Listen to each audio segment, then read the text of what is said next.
Well, as you know, 2018 brought its share of fake news. It's all fake news. It's phony stuff. It didn't happen. Fake news. Fake news. Fake news. And here now to walk us through some of the biggest media missteps of 2018 is the president of District Media Group and a fellow at the Heritage Foundation, Beverly Hallberg. Thank you for joining us this morning. Happy New Year to you. Let's dive right into this and start off with this headline from the New Yorker, which reads, quote, Senate Democrats investigate a new allegation of sexual misconduct from Brett Kavanaugh's college years by Ronan Farrow and Jane Meyer. What did you make of this? Well, there are many inaccurate stories related to the Kavanaugh hearings. I think the New Yorker took the cake with this story, mostly because even though this was a female person who came forward and accusing Kavanaugh, there was no proof to her story. All the sources that she said were there.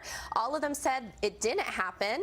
Kavanaugh didn't have a chance to speak for himself. So I think it just proved when it came to Ronan Farrow and Jane Meyer, they didn't really care about the facts or sources. They really just wanted a narrative to turn out the certain way. And this is what the New York Times reported that Sunday evening. It says, quote, the Times had interviewed several dozen people over the past week in an attempt to corroborate her story and could find no one with firsthand knowledge. Ms. Ramirez herself contacted former Yale classmates asking if they recalled the incident and told some of them that she could not be certain Mr. Kavanaugh was the one who exposed himself.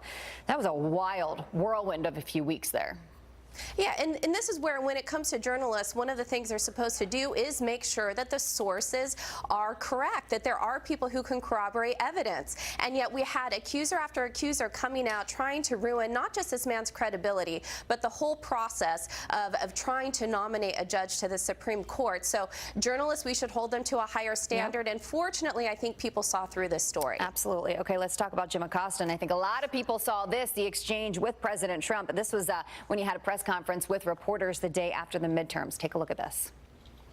I think you should let me run the country, you run CNN, right. And if you did it well, your ratings. Let me ask you, if I may ask one other question, Mr. President, if I may ask one other question, are you worried? That's enough. That's enough. Mr. President, that's enough. Ask one of the other folks. That's enough. Pardon me, ma'am. Mr. President, that's enough. I mean, this was seen all over and sparked so much criticism, Beverly. Yeah, what you saw with Jim Acosta, he's really the one who is the leader in this, but it's somebody who's trying to be a celebrity journalist with the whole goal of trying to get under the president's skin.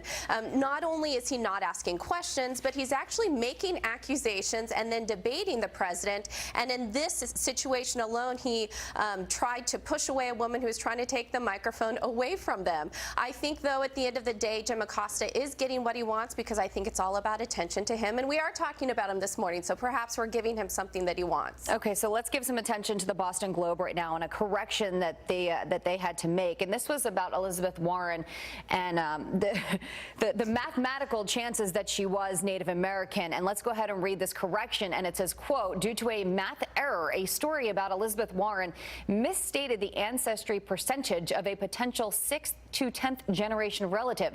The generational range based on the ancestor that the report identified suggests she's between 1/64th and 1/1024th Native American. I mean, come on, like, these numbers, really? And yet they didn't even make a correction to the original statement, saying that these numbers pointed to strong evidence that she did have Native American heritage. So I think what you saw with the Globe, they seem to be in Elizabeth Warren's camp. Perhaps they want her to run in 2020. But I think most people saw through this and wonder if the Globe's journalistic integrity is as questioning as it comes down to her indigenous ancestry. Yeah, Beverly Hallberg, thank you very much. We appreciate it. Have a good New Year. Thank you.